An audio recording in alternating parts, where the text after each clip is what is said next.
Meu nome é Tânia, e por 32 anos vivi à sombra da minha irmã, a Ana. Não importava o quanto eu me esforçasse, ou o que eu conquistasse, para os meus pais, eu sempre seria a filha menos importante. O que eles nunca souberam é que, enquanto estavam ocupados elogiando a minha irmã, que sempre foi mediana em tudo, eu construí, discretamente, uma fortuna de 15 milhões de reais. Tudo mudou no último feriado de Ação de Graças, quando o meu segredo cuidadosamente guardado veio à tona, em meio a peru e farofa. Deixa eu te contar onde essa história começa. Antes de começar, deixa um comentário me dizendo de onde você está assistindo. Curta e se inscreva se dramas de família tocam a sua alma. E se prepare para o momento que deixou meu pai completamente sem palavras. Crescendo em um bairro de classe média em São Paulo, a nossa família parecia perfeita por fora. O meu pai, o João, trabalhava como ajustador de seguros, enquanto a minha mãe, a Maria, era professora do ensino fundamental em uma escola municipal. Morávamos em um sobrado modesto de 4 quartos, com um quintal arrumado e um balanço nos fundos. Mas, dentro daquelas paredes, a dinâmica familiar era tudo, menos equilibrada. Desde o momento em que a minha irmã Ana nasceu, 2 anos antes de mim, ela se tornou a criança de ouro. Tenho lembranças vivas de folhear álbuns de família onde a Ana tinha livros inteiros dedicados aos seus primeiros passos, primeiras palavras e ao primeiro dia na escolinha. As minhas conquistas, em comparação, mereciam talvez 1 ou 2 páginas, enfiadas no final dos álbuns dela, quase como se fossem uma reflexão tardia. O favoritismo se manifestava em inúmeros pequenos gestos que se acumulavam como pequenos cortes de papel ao longo dos anos. Quando a Ana começou as aulas de dança, aos 6 anos, os meus pais compareciam a todas as apresentações, sentados na primeira fila, com flores e tirando dezenas de fotos. Eles transformaram a nossa sala de estar em um verdadeiro altar de dança, com troféus e fotos expostas em destaque. No verão em que eu ganhei a Feira Estadual de Ciências, aos 12 anos, eles faltaram à cerimônia porque a Ana tinha uma competição de dança no mesmo dia. O meu certificado acabou em uma gaveta no meu quarto. As manhãs de Natal contavam a mesma história. A Ana abria presentes caros, coisas que ela tinha pedido especificamente, enquanto eu recebia itens práticos ou presentes genéricos que demonstravam pouca consideração. Um ano se destaca dolorosamente na minha memória. A Ana, com 14 anos na época, ganhou um lindo colar de ouro branco com um pingente de safira que combinava com os olhos dela. Eu ganhei um conjunto de livros didáticos sobre cientistas famosos. Não que eu não gostasse de ciência, mas a mensagem era clara. A Ana merecia coisas bonitas, enquanto eu deveria focar em ser prática. Até mesmo a forma como os nossos pais nos disciplinavam diferia dramaticamente. Quando a Ana quebrava o toque de recolher ou era pega mentindo sobre onde tinha estado, os meus pais assentavam para uma conversa gentil sobre fazer escolhas melhores. Quando eu cometia as mesmas infrações, era colocada de castigo imediatamente, muitas vezes com tarefas extras de punição. A dupla moral era tão óbvia que até os nossos vizinhos comentavam. Os nossos quartos contavam a história do investimento parental. O quarto da Ana era redecorado a cada poucos anos para combinar com seus interesses em evolução. Primeiro, foi de bailarinas, depois, de estrelas do pop e, por fim, um refúgio sofisticado de adolescente, com uma penteadeira e um assento de janela felpudo. O meu quarto mantinha as mesmas paredes em tom amarelo pálido e os móveis básicos, desde o ensino fundamental até o fim do ensino médio. Quando eu pedi para pintar as paredes de azul escuro na 8ª série, a minha mãe respondeu: "Não temos dinheiro para mudanças desnecessárias no momento." 2 semanas depois, eles surpreenderam a Ana com uma reforma completa do quarto. Eu aprendi cedo que o caminho para qualquer atenção parental passava pelo bom desempenho acadêmico. Enquanto a Ana era uma aluna sólida, que se destacava em atividades sociais, eu me forçava a tirar notas máximas. Eu me juntei a todos os clubes acadêmicos, participei de competições e ficava acordada até tarde estudando. Os meus pais reconheciam essas conquistas com acenos distraídos ou comentários como: "Que legal, mas você não quer tentar algo divertido como a sua irmã?" A constante desvalorização das minhas conquistas poderia ter quebrado o meu espírito, mas, em vez disso, forjou algo diferente em mim, uma independência feroz. Aos 13 anos, eu parei de buscar a aprovação deles. Tornei-me autossuficiente, aprendendo a cozinhar, gerenciando a minha própria agenda e encontrando as minhas próprias caronas para as competições acadêmicas. Eu assistia a Ana continuar a depender dos nossos pais para tudo, desde lavar a roupa até a ajuda com o dever de casa, o que se estendeu até os anos finais do ensino médio. A única pessoa que me via, que realmente me via, era a minha avó, a Lúcia, a mãe do meu pai. Vovó Lúcia era uma mulher esperta e sem rodeios, que tinha trabalhado como contadora em uma época em que poucas mulheres tinham uma carreira.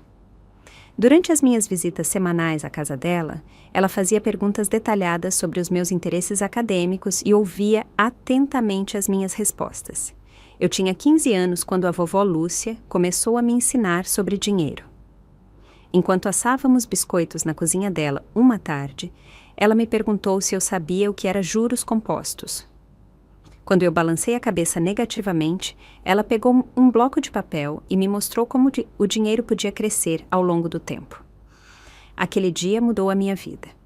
Durante os próximos 3 anos, ela me ensinou tudo o que sabia sobre investir, economizar e construir riqueza. Lições que os meus pais nunca se preocuparam em compartilhar com nenhuma de suas filhas. A sua irmã pode estar recebendo toda a minha atenção agora. A vovó Lúcia me disse uma vez: mas você é a que tem a cabeça para o sucesso. Lembre-se, a verdadeira riqueza não é chamativa. As pessoas mais ricas na sala raramente são as que se gabam disso. A minha formatura no ensino médio deveria ter sido um dia de triunfo.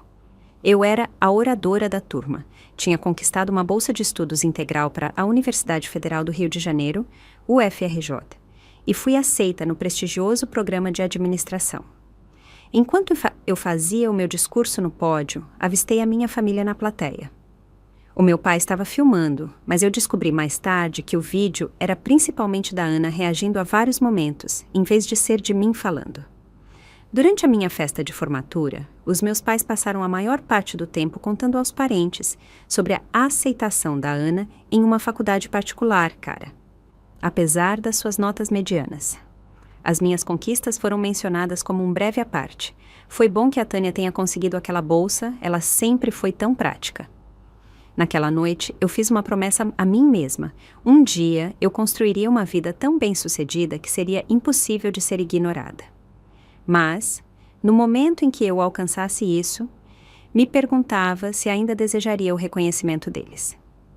Enquanto a Ana se dirigiu para a Pontifícia Universidade Católica do Rio de Janeiro, PUC-Rio, uma faculdade particular que custava mais de R$40 mil por ano, eu me matriculei na UFRJ com a minha bolsa de estudos integral.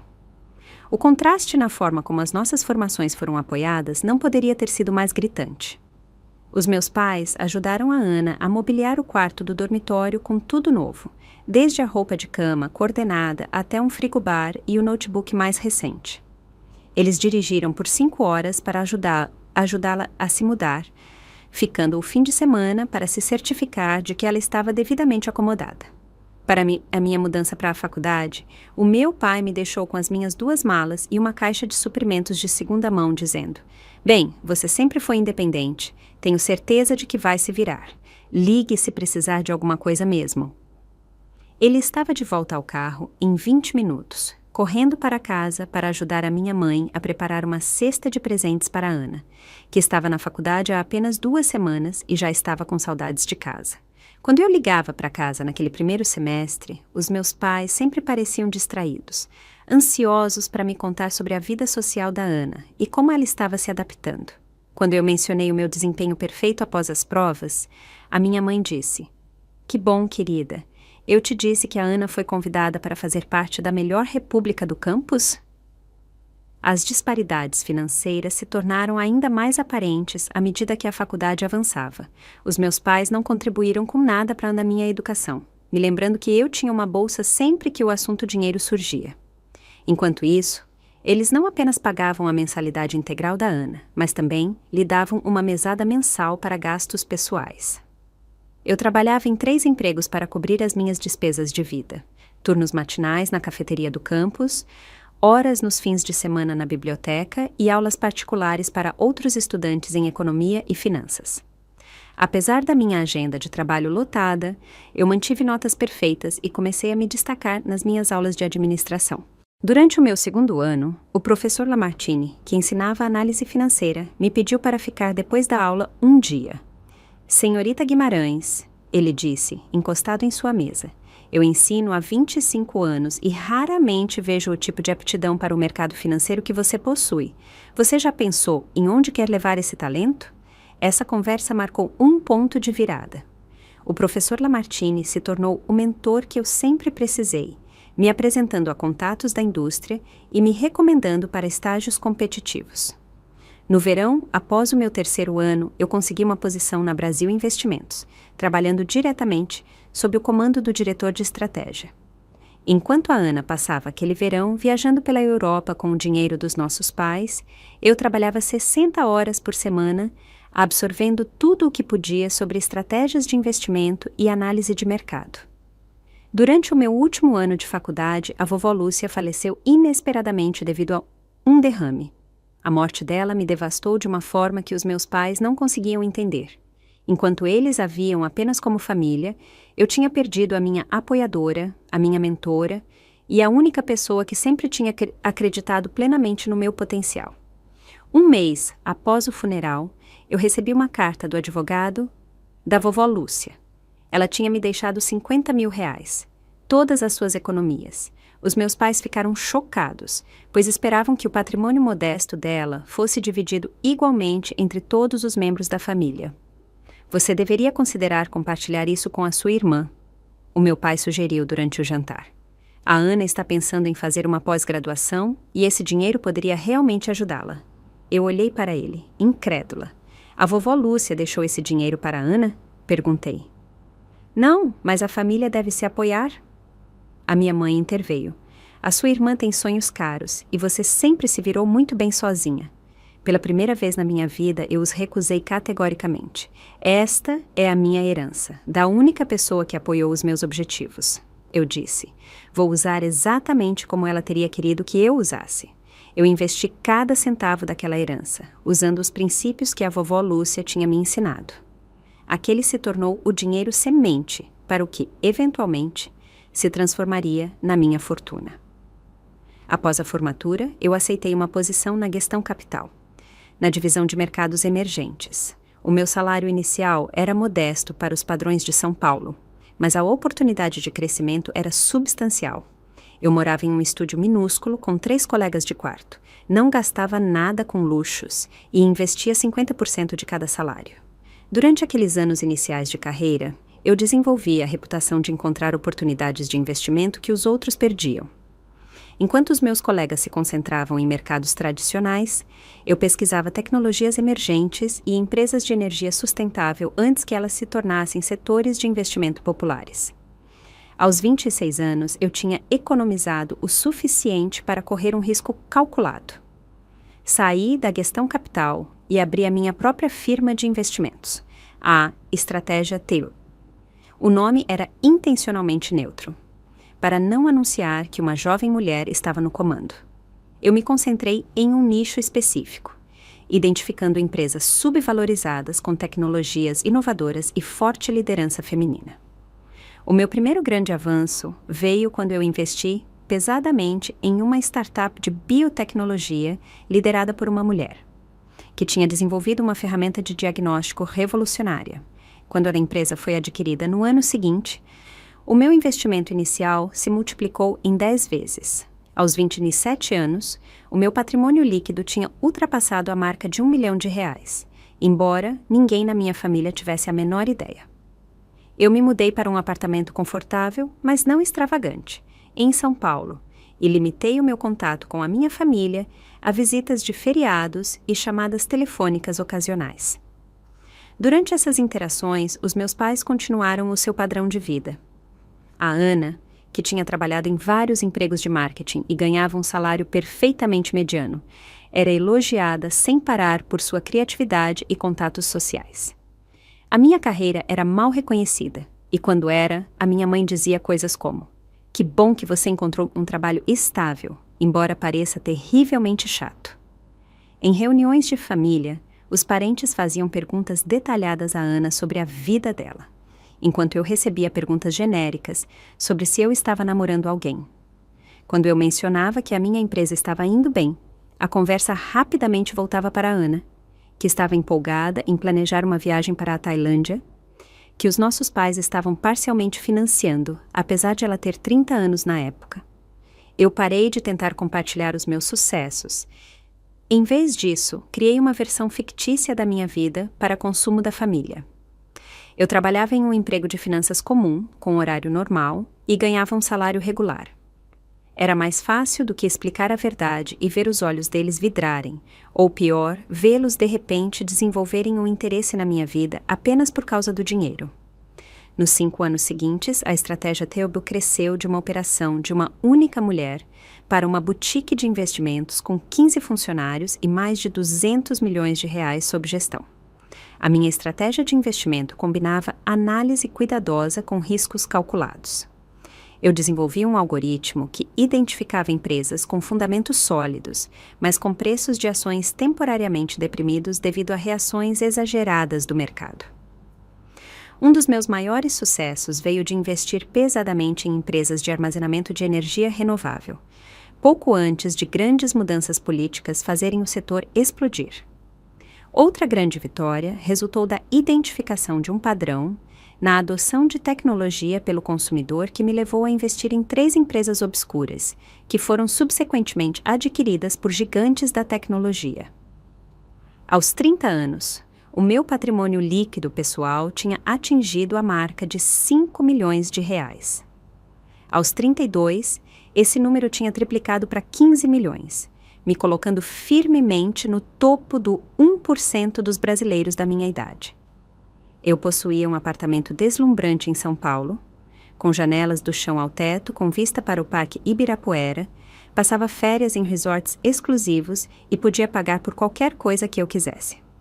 Não que eu gastasse de forma extravagante. As lições da minha avó sobre a riqueza silenciosa tinham ficado comigo. No entanto, para a minha família, eu continuava sendo apenas a Tânia que trabalhava em finanças. Eu mantive cuidadosamente essa ficção através de várias estratégias. Tinha um telefone separado para as chamadas da família. Nunca postava sobre o meu sucesso nos negócios nas redes sociais.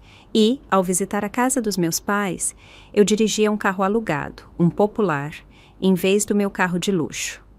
Usava roupas simples, sem grifes, prendendo o meu cabelo em um rabo de cavalo e usando maquiagem mínima para reforçar a imagem de alguém focado no trabalho, em vez de sucesso. Eu tinha várias razões para manter essa elaborada decepção. Primeiro, eu temia que, se os meus pais soubessem da minha riqueza, eles imediatamente pedissem dinheiro. Não para eles, mas para a Ana. Ao longo das nossas vidas adultas, eles continuaram a apoiá-la financeiramente sempre que ela enfrentava desafios, desde ajudar com os depósitos do apartamento até tirá-la de enrascadas, quando ela acumulava dívidas no cartão de crédito. Em segundo lugar, e talvez mais importante, eu não queria ser valorizada de repente apenas pelo meu dinheiro, depois de ter sido ignorada a minha vida inteira. O que isso diria sobre o nosso relacionamento se o sucesso financeiro fosse o que finalmente me rendesse a atenção e a aprovação que me foram negadas? O pensamento me dava náuseas. Finalmente, anos de negligência emocional tinham me tornado protetora das minhas conquistas. O meu sucesso era apenas meu, construído sem o apoio ou o encorajamento deles. Uma parte profundamente ferida de mim não queria compartilhá-lo com as pessoas que nunca tinham acreditado em mim. Em São Paulo, eu vivia uma vida inteiramente diferente. Eu fazia parte de conselhos de startups de tecnologia, era apresentada em publicações de negócios e participava de eventos exclusivos da indústria. Eu tinha roupas de grife e joias finas que nunca usava perto da família. Eu namorava homens bem-sucedidos que entendiam ambição e dedicação. As minhas 2 vidas nunca se cruzavam e eu me tornei hábil em alternar entre elas. O último Natal ofereceu um exemplo perfeito dessa performance. Eu voei para casa por 3 dias, levando presentes de preço modesto e usando jeans e blusas simples. Durante o jantar, os meus pais falavam sem parar sobre a recente promoção da Ana para gerente de marketing sênior em uma empresa local, uma posição que provavelmente pagava menos do que o que eu gastava anualmente em viagens de negócios. Não é maravilhoso? A minha mãe disse, apertando a mão da Ana. Eles deram a ela um bônus de R$ 5.000. Eu assenti e sorri, sem mencionar que eu tinha doado 50 vezes essa quantia para uma iniciativa de programação para meninas na semana anterior. Quando meu pai perguntou sobre o meu trabalho, eu dei uma resposta deliberadamente vaga sobre projetos que estavam indo bem, o que o levou a dizer: bem, contanto que você esteja estável, é o que importa. Nem todo mundo precisa subir a escada corporativa. Eu tinha me acostumado tanto com essa dinâmica que raramente me incomodava mais. Ou era o que eu dizia a mim mesma. Mas isso mudou quando eu conheci o Michel, um arquiteto bem-sucedido com a sua própria firma. O Michel percebeu as minhas paredes cuidadosamente construídas desde o nosso primeiro encontro. Após 3 meses de namoro, ele fez a pergunta que ninguém tinha se preocupado em fazer antes. Por que você minimiza o seu sucesso perto da sua família? A pergunta me pegou de surpresa. Estávamos jantando no meu apartamento e eu tinha acabado de encerrar uma ligação com a minha mãe, na qual eu tinha mais uma vez evitado perguntas sobre o meu trabalho com respostas intencionalmente chatas. Eu não minimizo, eu disse automaticamente. Eles simplesmente não se interessam por finanças. O Michel me deu um olhar de quem sabia. Tânia, você é uma das pessoas mais bem-sucedidas que eu conheço. Você gerencia centenas de milhões em ativos. Foi perfilada na Forbes. E mesmo assim, acabou de dizer à sua mãe que teve um dia normal no escritório, checando planilhas. Quando eu não respondi, ele continuou mais gentilmente. Não estou te julgando. Só estou curioso para saber por que você esconde uma parte tão grande de si mesma deles. Naquela noite, eu contei ao Michel a história completa da minha infância e dos anos de negligência emocional. Ele ouviu sem interrupção e, quando eu terminei, ele disse algo que ressoou profundamente. Viver 2 vidas separadas deve ser exaustivo. Em algum momento, você não quer simplesmente ser você mesma por completo? A pergunta dele ficou comigo por semanas. Com o feriado de Ação de Graças se aproximando, eu tomei uma decisão. Eu não anunciaria a minha riqueza ou sucesso de forma dramática, mas eu pararia de escondê-lo ativamente. Eu levaria o Michel para conhecer a minha família, usaria roupas que eu realmente gostasse e responderia a perguntas sobre o meu trabalho honestamente, se me perguntassem. Como um pequeno passo em direção à autenticidade, eu comprei uma televisão nova para os meus pais. Um modelo bom, mas não extravagante. Era algo que eles precisavam, pois a televisão atual deles tinha mais de 10 anos e representava uma pequena fração do que eu realmente poderia me dar ao luxo de lhes dar. Ainda assim, era mais caro do que os meus presentes genéricos habituais, e eu me sentia ao mesmo tempo nervosa e animada com esse pequeno passo em direção à honestidade. A viagem de São Paulo para o Rio de Janeiro na quarta-feira, antes do feriado de Ação de Graças, me encheu de uma ansiedade familiar, apesar da presença tranquilizadora do Michel. Quando entramos na rua dos meus pais, eu notei imediatamente o Audi novo da Ana estacionado na garagem. Um carro que eu sabia que os meus pais tinham ajudado a financiar, apesar do seu suposto sucesso profissional. É a hora do show, eu murmurei para o Michel enquanto estacionávamos na rua e pegávamos as nossas malas. A televisão, embrulhada em um papel prateado de bom gosto com um laço azul, estava no banco de trás. Quarta-feira, entregarei depois de me acomodar. No momento em que entramos pela porta da frente, a dinâmica familiar se estabeleceu com uma previsibilidade dolorosa. A minha mãe passou por mim para abraçar o Michel, encantada por conhecer o meu namorado bem-sucedido, enquanto o meu pai me deu um tapinha distraído no ombro antes de chamar. Ana! A Tânia está aqui. A Ana entrou na sala como se estivesse fazendo uma entrada em um palco. Aos 34 anos, a minha irmã ainda se portava com o ar confiante de alguém a quem foi dito a vida inteira que era especial. O seu cabelo loiro escuro estava com mechas novas, a sua maquiagem impecável. Tá! Ela exclamou, me dando um abraço rápido que mal fez contato. Ela se virou imediatamente para o Michel, avaliando-o com aprovação óbvia. Então, você é o famoso Michel? A mamãe disse que você é arquiteto. Enquanto o Michel lidava com as apresentações com graça, eu olhei ao redor da sala de estar. Novas fotos da Ana e do seu marido, o Paulo, dominavam a lareira, incluindo várias da viagem deles para a Ilhas Maldivas que os nossos pais tinham contribuído como presente de aniversário. Eu avistei exatamente uma foto minha, uma foto de formatura de 5 anos atrás, enfiada em uma mesa lateral. O jantar naquela noite foi uma aula de favoritismo sutil. A minha mãe tinha preparado todas as comidas favoritas da Ana, incluindo a moqueca, que dava muito trabalho. Quando eu me ofereci para ajudar na cozinha, a minha mãe disse: "Não precisa, querida, a Ana já arrumou a mesa tão lindamente." A conversa no jantar girou inteiramente em torno da recente promoção da Ana. Ela gesticulava dramaticamente enquanto descrevia o seu novo escritório com vista para a janela e a sua equipe de 2 assistentes de marketing que se reportavam a ela. "É uma validação, sabe?" ela disse, bebendo o seu vinho. "Todos aqueles anos de networking e construção de relacionamentos estão finalmente valendo a pena. Eles especificamente me disseram que as minhas habilidades interpessoais foram o motivo pelo qual eu consegui a posição." Os meus pais acenaram entusiasticamente durante a história dela. Quando o Paulo mencionou que a promoção veio com apenas um aumento modesto, o meu pai disse imediatamente: "Bem, você sabe, podemos ajudar se vocês precisarem de alguma coisa nova para o novo cargo. A primeira impressão é o que conta nos negócios." Ninguém perguntou sobre o meu trabalho até a sobremesa, quando a minha mãe se virou para mim e disse: "E como vai o seu trabalho, Tânia? Ainda fazendo essas coisas de planilha?" Antes que eu pudesse responder, a Ana interveio. Ela não saberia o que fazer com uma promoção de qualquer forma. Ela riu. "Lembra como ela sempre odiou ser o centro das atenções? Ela é mais feliz atrás de uma mesa."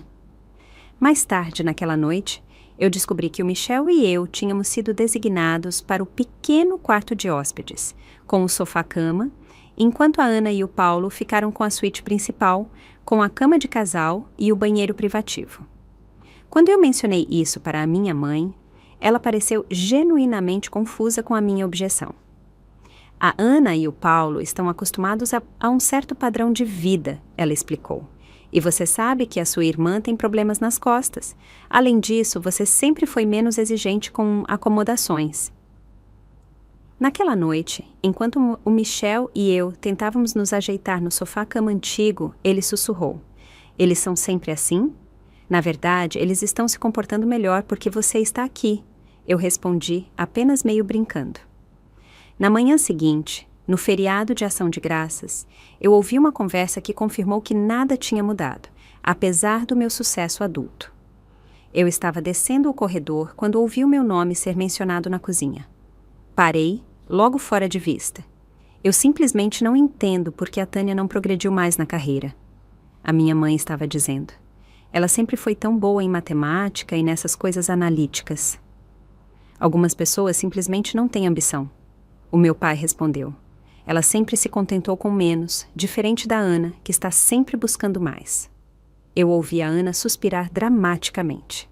Eu sinto pena dela às vezes, e agora ela trouxe para casa esse cara realmente bem-sucedido. Eu pesquisei no Google, sabe? A firma de arquitetura dele faz projetos enormes. Eu dou 6 meses antes que ele perceba que ela não está no nível dele. Eu fiquei paralisada, as palavras deles cortando mais fundo do que deveriam, já que eu tinha ouvido sentimentos semelhantes tantas vezes. O Michel me encontrou lá, colocou uma mão gentil no meu ombro e sussurrou: "Vamos dar uma volta."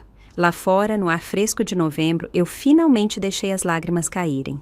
"Tem sido assim a minha vida inteira", eu disse.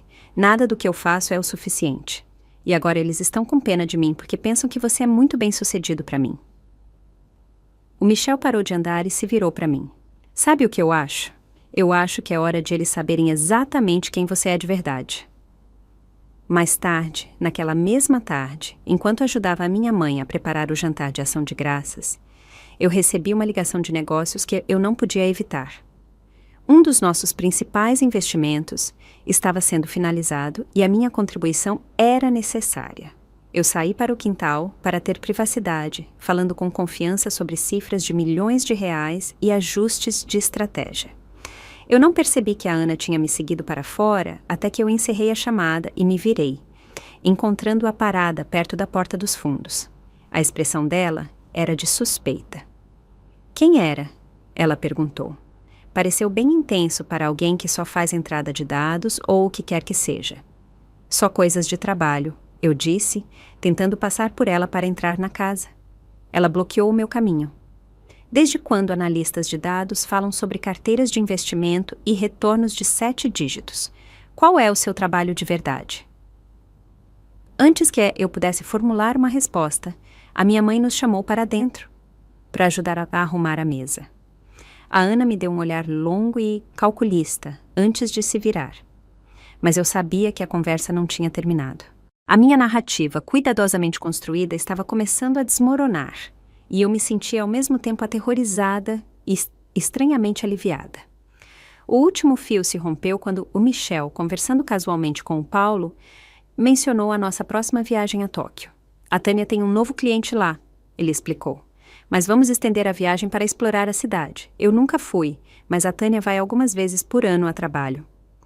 Eu vi a cabeça da Ana se erguer do outro lado da sala, os olhos dela se estreitando enquanto ela processava essa nova informação que contradizia tudo o que eu tinha contado sobre a minha carreira modesta. Enquanto nos movíamos em direção à sala de jantar para o jantar de ação de graças, eu podia sentir a tensão se acumulando como uma tempestade no horizonte. A sala de jantar parecia uma cena de um filme de feriado tradicional. A minha mãe tinha usado a sua melhor toalha de mesa, aquela com folhas de outono bordadas que a minha avó tinha lhe dado anos atrás. A louça boa, que só aparecia em ocasiões especiais, estava precisamente disposta em cada lugar. Um peru dourado estava no centro da mesa, cercado por todos os acompanhamentos clássicos. Purê de batata fofinho, molho rico, farofa crocante, salada de maionese e rolinhos de pão ainda quentinhos do forno. Nós nos sentamos, com o meu pai na cabeceira da mesa, a minha mãe no pé e os casais em cada lado. O meu pai fez uma breve oração agradecendo a Deus pela família e pela abundância. Palavras que pareciam estranhamente proféticas, dado o que estava prestes a se desenrolar. Os primeiros 15 minutos transcorreram de forma agradável, com os comentários habituais sobre o quão úmido estava o Peru e reminiscências sobre feriados de ação de graças passados. A minha mãe direcionou a maioria das suas perguntas para a Ana e o Paulo, perguntando sobre os planos deles de reformar a cozinha e se eles ainda estavam considerando começar uma família em breve. A Ana acabou de fazer 34, ainda há muito tempo, a minha mãe disse, apertando a mão da minha irmã. Mas netos seriam uma bênção tão grande. Ninguém mencionou que eu tinha 32 anos e que também poderia estar considerando ter uma família. O Michel me olhou por cima do molho de cranberry e me deu um sorriso encorajador.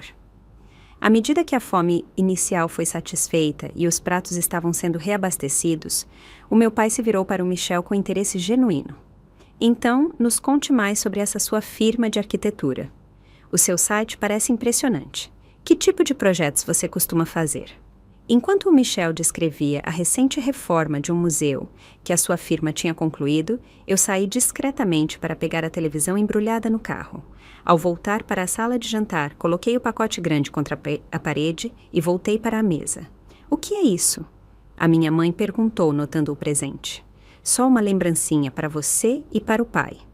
Eu disse, tentando parecer casual. Um presente de Natal adiantado, mas eu pensei que vocês poderiam gostar de usá-lo para os jogos de futebol do feriado.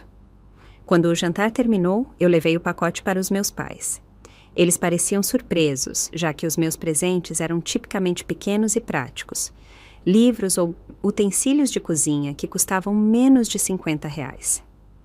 O meu pai rasgou o papel de embrulho para revelar uma Smart TV de 55 polegadas. Não era o modelo mais caro disponível, mas certamente uma melhoria significativa em relação ao antigo aparelho deles. As sobrancelhas dele se levantaram enquanto ele lia as especificações na caixa.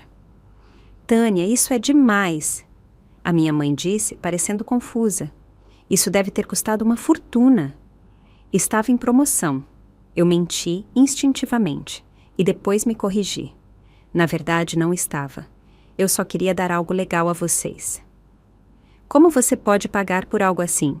O meu pai perguntou, o tom dele em algum lugar entre preocupado e desconfiado. Isso custa mais de R$1.000. Eu me viro bem no trabalho, eu disse cuidadosamente. A Ana, que estava examinando a caixa com os olhos estreitados, pegou o seu celular. O número do modelo era visível na embalagem e eu percebi, com um sentimento de afundamento, o que ela estava fazendo.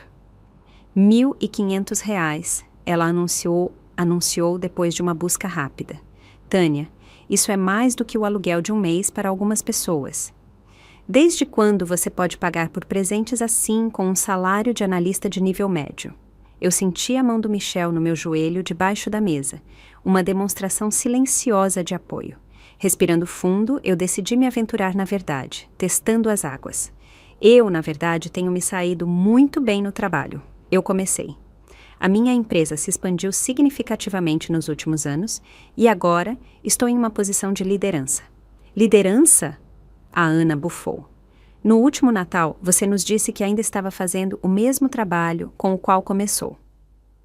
Eu simplifiquei as coisas, eu admiti. A verdade é que eu tenho a minha própria firma de investimentos e nós somos bastante bem-sucedidos. Um silêncio confuso caiu sobre a mesa. O meu pai me encarou como se eu tivesse começado a falar em um idioma estrangeiro. A minha mãe olhou para Ana como se buscando a sua interpretação dessa informação. Do que você está falando?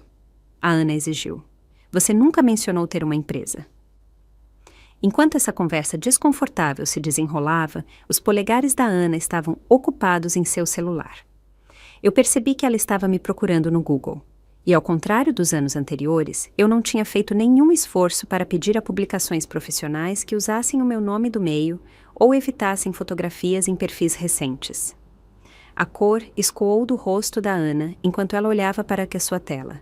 Então, em um movimento repentino que fez todos pularem, ela bateu o seu celular na mesa e se levantou. Tânia Guimarães, CEO da Estratégia T-Buddy. Ela leu da sua tela, a sua voz aumentando a cada palavra. Uma boutique de investimentos que gerencia mais de R$200 milhões em ativos, perfilada na Forbes 30 abaixo de 30 na edição de finanças, nomeada uma das mulheres mais influentes de São Paulo nos negócios no ano passado. Ela levantou o olhar do celular, o rosto contorcido de descrença e raiva crescente. Todos esses anos você tem estado. O quê?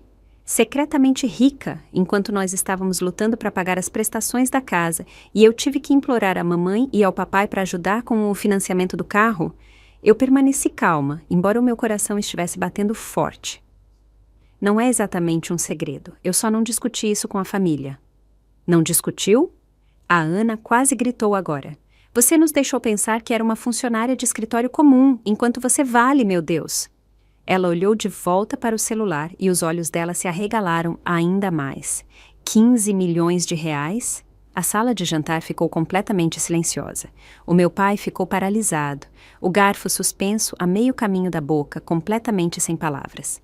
A minha mãe fez um pequeno som de engasgo e pegou o seu copo de água com a mão trêmula. 15 milhões, a Ana repetiu, a sua voz agora um sussurro perigoso. Todos esses anos, a mamãe e o papai têm me ajudado enquanto você sentava em uma fortuna. Quão egoísta você pode ser. A injustiça dessa acusação finalmente rompeu o meu exterior calmo. Egoísta? Eu respondi, a minha voz nivelada, mas intensa. Eu tenho sido egoísta? Sim, egoísta! A Ana estava em total colapso agora, andando de um lado para o outro ao lado da mesa. Você sabe o que poderíamos ter feito com esse dinheiro? O Paulo e eu temos querido comprar uma casa há anos. A mamãe e o papai tiveram que usar as economias de aposentadoria para nos ajudar com despesas básicas, e você está apenas acumulando milhões. Os meus pais ainda estavam em choque, incapazes de intervir enquanto a sua filha favorita continuava a sua tirada. Quanto você tem exatamente? A Ana exigiu. É realmente 15 milhões ou mais? E você nunca se ofereceu para ajudar a sua família. Que tipo de pessoa isso faz de você? O Michel começou a falar, mas eu coloquei a minha mão no braço dele. Esta era a minha batalha. Que tipo de pessoa isso faz de mim? Eu repeti, me levantando lentamente. Deixa eu te dizer exatamente que tipo de pessoa eu sou, Ana. Eu sou o tipo de pessoa que foi ignorada a vida inteira pela sua própria família. Eu sou a filha cujas conquistas acadêmicas foram ignoradas, enquanto os seus recitais de dança foram tratados como produções da Broadway. Eu sou a irmã que ganhou roupas usadas, enquanto você ganhou roupas de grife, que ganhou livros didáticos no Natal, enquanto você ganhou joias. Eu me virei para os meus pais, cujas expressões tinham mudado de choque para uma crescente e desconfortável realização. Eu sou a filha que trabalhou em 3 empregos na faculdade, enquanto vocês pagavam a mensalidade integral da Ana e lhe davam mesada. Eu sou a criança cujo discurso de formatura vocês mal assistiram, porque estavam ocupados demais filmando as reações da Ana. Eu sou a pessoa que construiu uma empresa de multimilhões de reais do zero, sem apoio, sem encorajamento e sem uma única palavra de orgulho de nenhum de vocês. O Paulo estava olhando para o seu prato, claramente mortificado. A minha mãe tinha lágrimas escorrendo pelo rosto. O meu pai ainda não tinha falado. A boca dele ligeiramente aberta, como se as palavras estivessem presas em sua garganta em algum lugar. E agora, eu disse, a minha voz firme, apesar da emoção que me invadia, agora que vocês descobriram que eu tenho dinheiro, de repente eu sou interessante. De repente eu sou importante o suficiente para ser reconhecida. O que isso diz sobre a nossa família? A Ana pareceu momentaneamente atordoada com a minha resposta, mas rapidamente se recuperou. Isso não é sobre ciúmes mesquinhos de infância, Tânia. Ela interrompeu. Isso é sobre a obrigação básica de família. Você nos deve. Eu não devo nada a ninguém, eu respondi. O dinheiro que eu tenho, eu ganhei com o meu próprio trabalho duro e decisões estratégicas. Assim como a atenção que você recebeu a sua vida inteira foi algo que você nunca teve que ganhar. Simplesmente foi dado a você. Isso é completamente diferente. A Ana gritou, o rosto dela vermelho de raiva. A mamãe e o papai estavam apenas sendo pais. É claro que eles tinham orgulho de mim, mas dinheiro de verdade é algo que você compartilha com a família. Assim como você compartilhou a atenção e o amor dos nossos pais comigo, eu perguntei calmamente. A minha mãe finalmente encontrou a sua voz. Tânia, nós nunca quisemos que você se sentisse menos amada, ela disse fracamente. Nós apenas pensamos que a Ana precisava de mais apoio. Você sempre foi tão capaz, tão independente. Eu fui independente porque eu tinha que ser, eu respondi. Eu era capaz porque ninguém mais iria fazer as coisas por mim. O meu pai finalmente falou, a voz dele rouca. 15 milhões. Ele sussurrou. Como isso é possível? Eu fiz investimentos inteligentes. Eu disse simplesmente, começando com os 50 mil da vovó, que vocês queriam que eu desse para a Ana para a pós-graduação. A Ana ainda não tinha terminado. Então, o que acontece agora? Ela exigiu. Você vai ajudar a sua família ou vai continuar sendo egoísta? O Paulo e eu poderíamos usar um adiantamento para uma casa. A mamãe e o papai deveriam poder se aposentar confortavelmente. Isso é o que a família faz um pelo outro. O Michel, que tinha permanecido respeitosamente em silêncio durante a maior parte do confronto, finalmente falou. Pelo que eu observei hoje, a Tânia tem dado para esta família a vida inteira. Só que não financeiramente. Talvez seja a hora de alguém dar algo de volta para ela, como o respeito básico. Ninguém te perguntou nada, a Ana retrucou para ele. Eu acho que terminamos aqui, eu disse, colocando o meu guardanapo na mesa. O Michel e eu vamos ficar em um hotel hoje à noite. Você vai simplesmente sair. A Ana estava incrédula. Depois de soltar essa bomba sobre nós, típico da Tânia, sempre pensando em si mesma.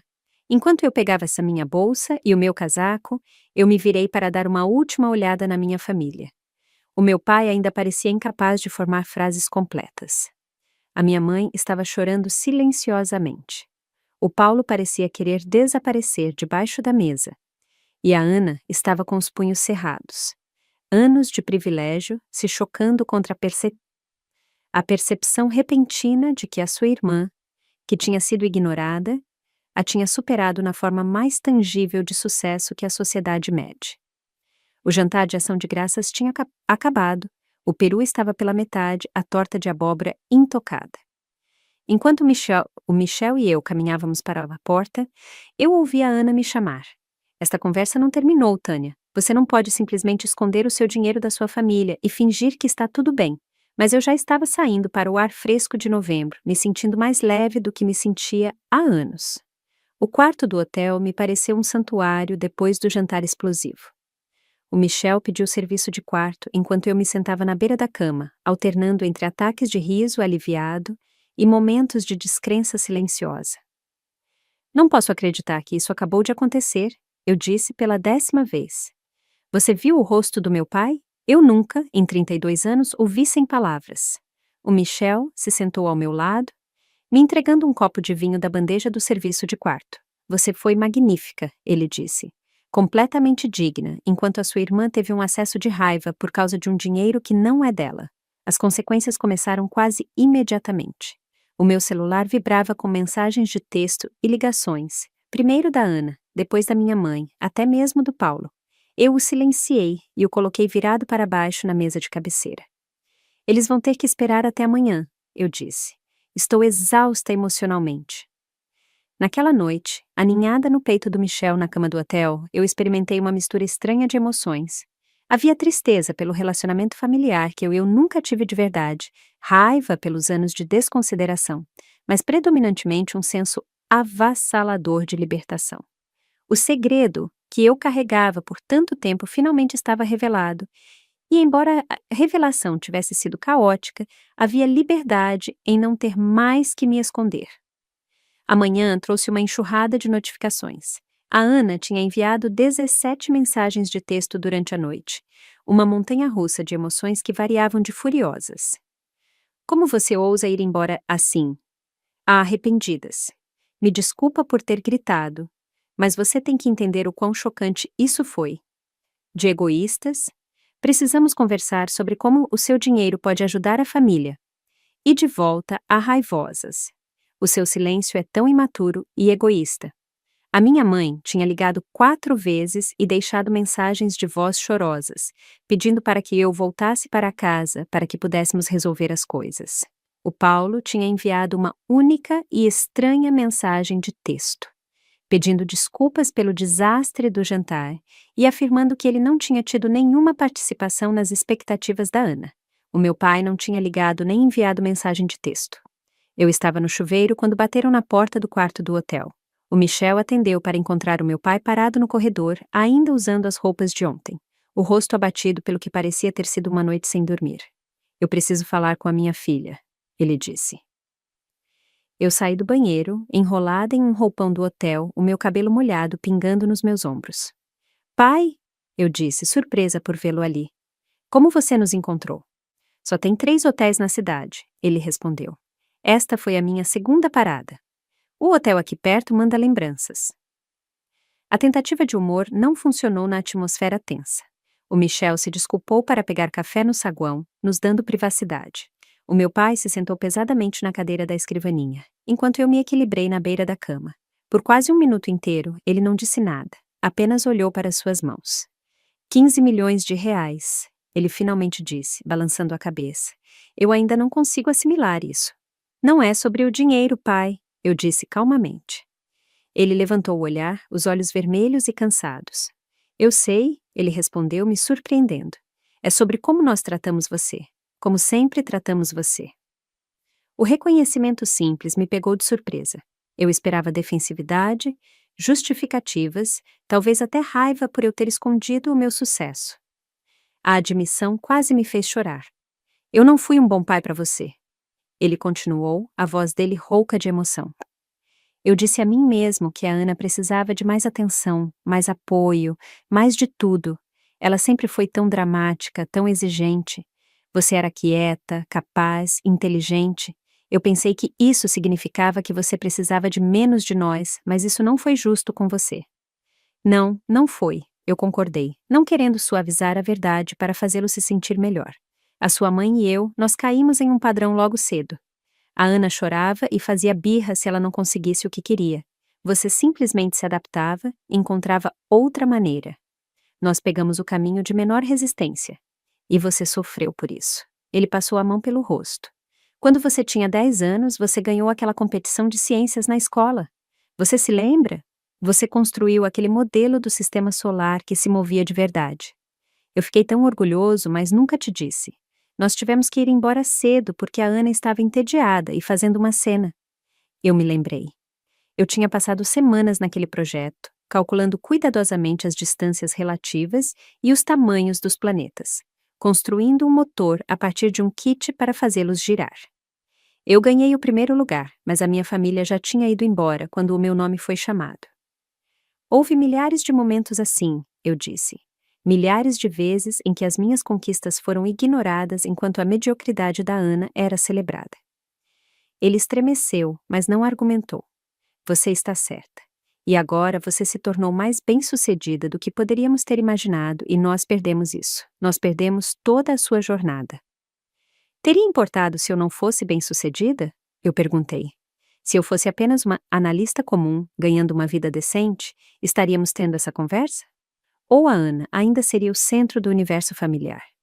Ele não teve resposta para isso. A nossa conversa foi interrompida pelo meu celular tocando. A minha mãe ligando de novo. Eu recusei a chamada, mas momentos depois, o celular do meu pai tocou. Ele atendeu, falando em tons baixos, a sua expressão ficando cada vez mais desconfortável. Elas estão na casa, ele disse depois de desligar. A sua mãe e a Ana, elas querem falar com você, todos nós como uma família. Sobre o meu dinheiro, eu adivinhei. Ele não conseguiu me olhar nos olhos, o que foi uma resposta suficiente. Quando Gom Michel voltou, eu o informei sobre a conversa. Vale a pena voltar lá? Ele perguntou preocupado. Você não deve a eles outro confronto. Eu pensei cuidadosamente sobre isso.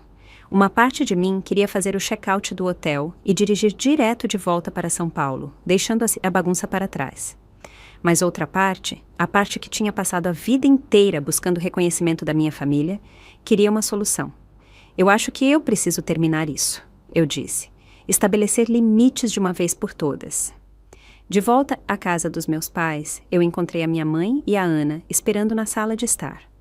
A minha mãe correu para me abraçar, mas eu me afastei, mantendo distância. Vamos apenas conversar, eu disse. A Ana claramente tinha chorado. A maquiagem dela borrada e os olhos inchados, mas a sua mandíbula cerrada me disse que ela estava longe de aceitar a situação. Eu quero pedir desculpas pela forma como eu reagi ontem. Ela começou, a sua voz controlada. Foi um choque descobrir que a minha irmã é secretamente rica enquanto nós estávamos lutando. Eu assisti você receber apoio da família a sua vida adulta inteira. Eu respondi. Ajuda com a mensalidade da faculdade, com o aluguel, com as parcelas do carro, com as férias. Mesmo agora, aos 34 anos, você espera que a mamãe e o papai subsidiem o seu estilo de vida. Eu nunca pedi ou recebi um centavo. Isso é diferente, ela insistiu. Eles ofereceram essa ajuda porque eles me amam. E porque eu não precisava, eu não mereço o mesmo amor? Eu perguntei. A minha mãe interveve, a voz suplicante. Nós amamos vocês duas da mesma forma, Tânia. Nós apenas mostramos isso de forma diferente. Vocês não mostraram para mim de forma alguma, eu disse diretamente. Toda a minha infância é um estudo de caso de favoritismo. Isso não é justo, a minha mãe protestou. Nós estávamos presentes para você também. Nomeie uma das minhas conquistas que você celebrou tão entusiasticamente quanto os recitais de dança da Ana. Eu desafiei. Uma vez que você colocou as minhas necessidades antes das dela. O silêncio foi condenatório. A Ana, ficando frustrada com a direção da conversa, foi direto à sua verdadeira preocupação. Olha, o que aconteceu no passado já passou. Nós somos adultos agora. A questão é, o que você vai fazer para ajudar a sua família agora que nós sabemos que você pode? O privilégio na voz dela era impressionante. Nada, eu disse simplesmente. Nada, ela repetiu incrédula. Você tem 15 milhões de reais e não vai fazer nada pela sua família? O que você já fez por mim? Eu perguntei. Além de competir por atenção, desvalorizar as minhas conquistas e agora exigir acesso ao meu dinheiro? É isso que as famílias fazem, Tânia. Ela quase gritou. Elas se apoiam. Sim, elas fazem, eu concordei. Mas não é apoio que você está pedindo. É ter o direito a algo que você não ganhou. Se a mamãe e o papai precisassem de cuidados médicos ou estivessem perdendo a casa, isso seria diferente. Mas você quer o meu dinheiro porque acha que merece um estilo de vida melhor do que o que você mesma conquistou. A conversa se deteriorou a partir daí. A Ana se tornou cada vez mais hostil, alternando entre tentativas de me fazer sentir culpada, exigências diretas e, finalmente, ameaças de me cortar da família se eu não compartilhasse a minha riqueza. A minha mãe chorou e implorou por paz, enquanto falhava em abordar as questões centrais. O meu pai ficou em silêncio, ocasionalmente tentando moderar, mas na maioria das vezes parecendo derrotado.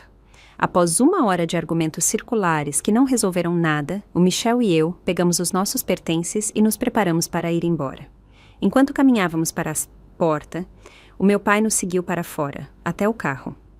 Me desculpe, ele disse simplesmente, por tudo, por 32 anos de ter feito a coisa errada.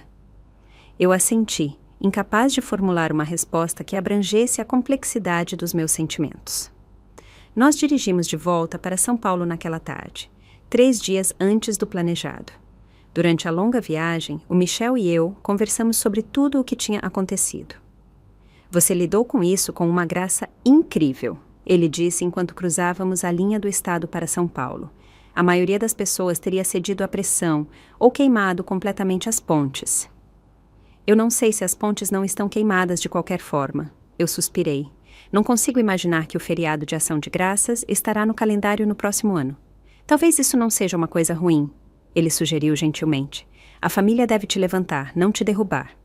Às vezes, a família que nós escolhemos é mais importante do que a família em que nascemos.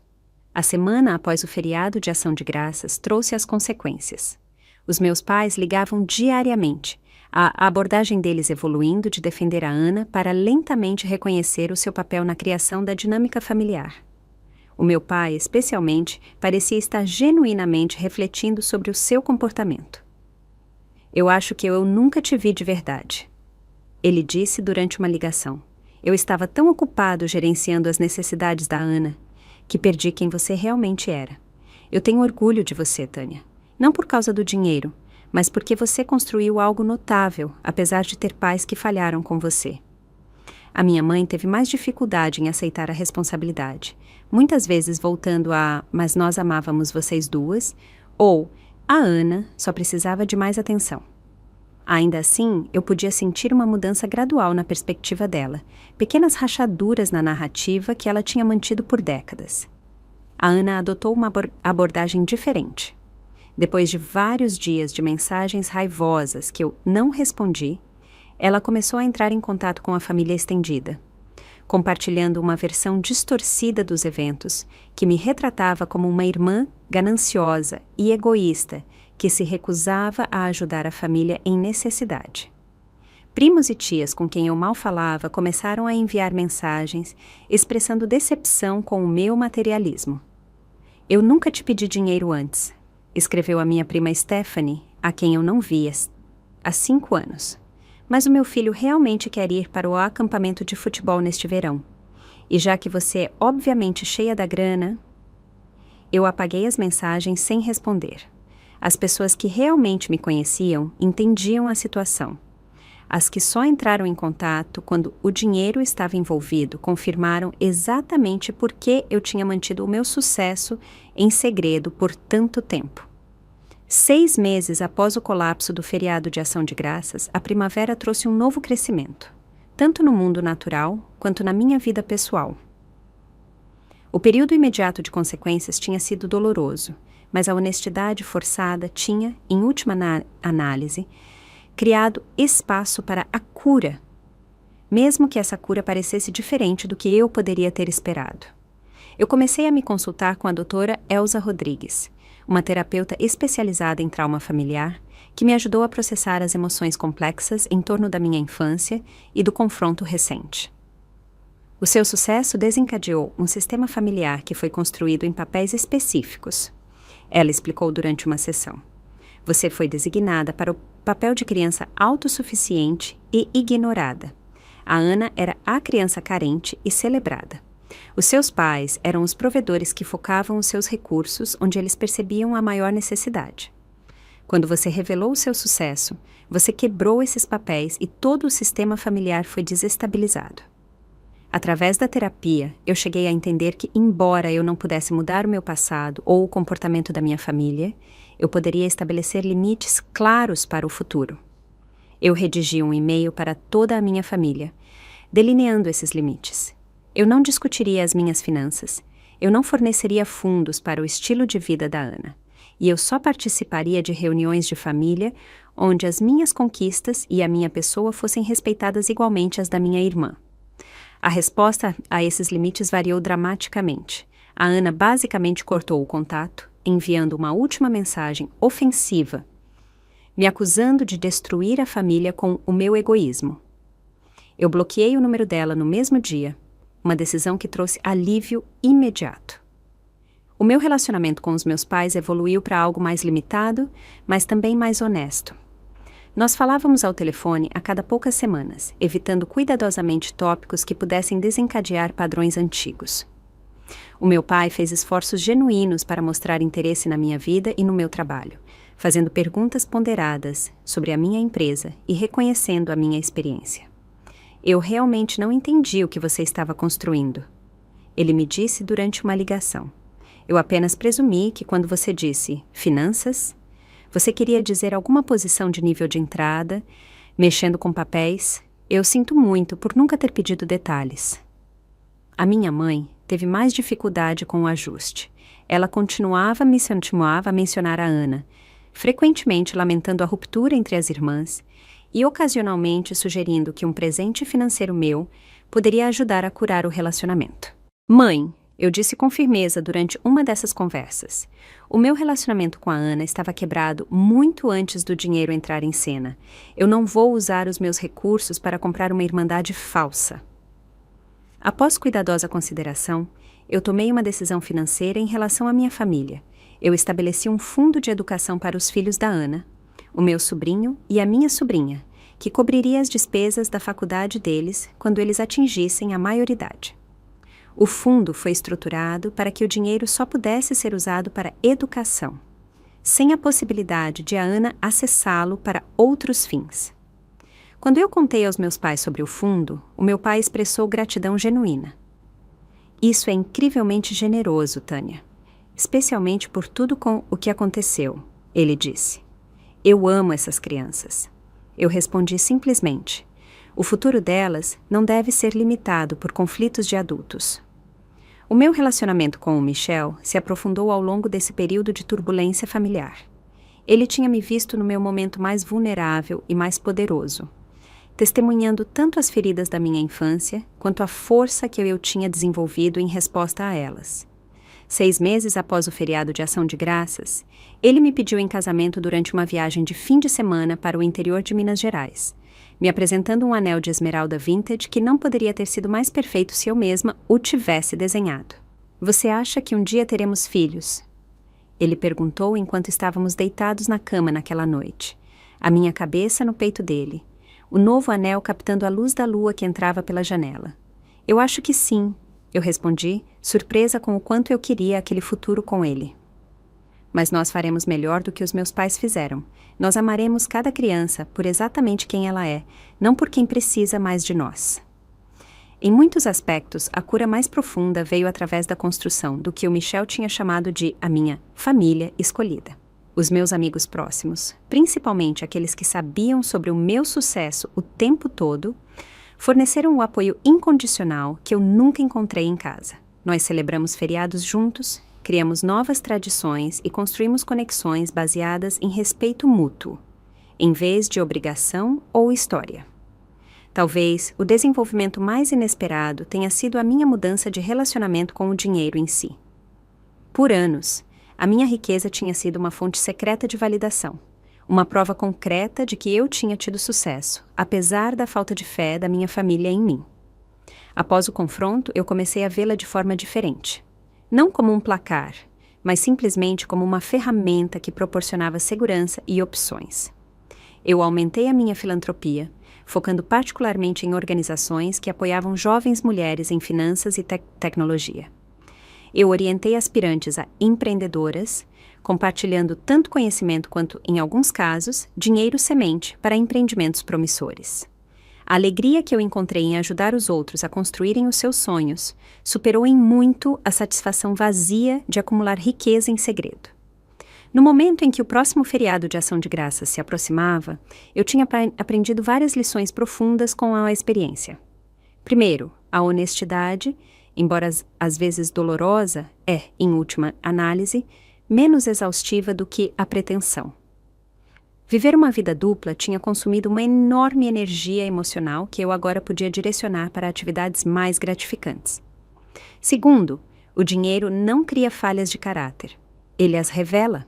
Aqueles que sempre me valorizaram continuaram a fazê-lo, independentemente do meu status financeiro. Aqueles que de repente mostraram interesse quando souberam da minha riqueza sempre foram transacionais em sua abordagem aos relacionamentos. Terceiro, e talvez mais importante, eu aprendi que o meu valor nunca dependeu do reconhecimento da minha família. Eu passei décadas buscando validação de pessoas que eram constitucionalmente incapazes de fornecê-la. Esse reconhecimento tinha que vir de dentro, de saber o meu próprio valor, independentemente da afirmação externa. A jornada não tinha terminado, é claro. Os sistemas familiares não se transformam da noite para o dia e feridas antigas não curam completamente em questão de meses. Mas eu tinha encontrado um caminho para o futuro que honrava tanto as minhas experiências passadas quanto as minhas possibilidades futuras. Eu tinha parado de permitir que eu mesma fosse definida pelo que a minha família não podia me dar e comecei a abraçar o que eu podia criar para mim mesma. Eu sempre seria a garota que cresceu à sombra da sua irmã, mas eu também me tornei a mulher que se colocou em sua própria luz. E essa era uma história que valia 15 milhões de reais. Você já teve que confrontar membros da família sobre tratamento desigual? Eu adoraria ouvir as suas histórias nos comentários abaixo. Se este vídeo ressoou com você, por favor, clique no botão curtir e se inscreva para ouvir mais histórias sobre superar desafios familiares e encontrar o seu próprio valor. Compartilhe isso com alguém que possa precisar ouvir que o valor dela não é determinado pela validação familiar. Obrigada por ouvir a minha jornada. E lembre-se, às vezes a coisa mais poderosa que você pode fazer é simplesmente ser dona da sua verdade. Não importa o quão desconfortável isso deixe os outros.